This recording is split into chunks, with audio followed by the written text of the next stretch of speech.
Mr. Ramos gave a test to 20 of his students. And this dot plot shows their scores. Later, he decided to give 5 extra points to some of the students, so that the median of the 20 scores became 85.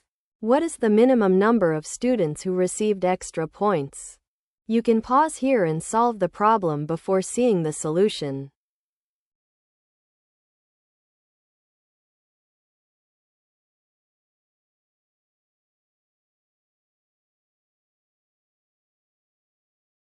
First, remember what the median means here. With 20 scores, the median is the average of the 10th and 11th scores. Once the scores are lined up in order from smallest to largest, let's line up all 20 scores in order and count.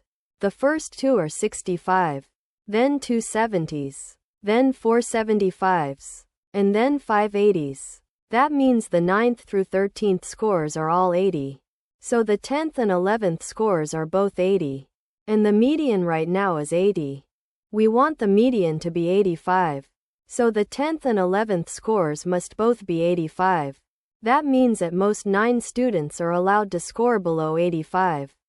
But right now, look how many are below 85. 2 plus 2 plus 4 plus 5. That's 13 students below 85. Giving a student 5 extra points turns a score of 80 into 85, which moves that student out of the below 85 group.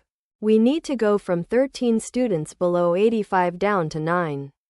So we must bump 13 minus 9, which is 4, of the 80s up to 85.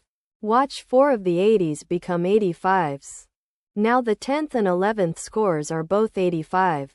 So the median is 85. And we only changed 4 students. The minimum number of students who received extra points is 4.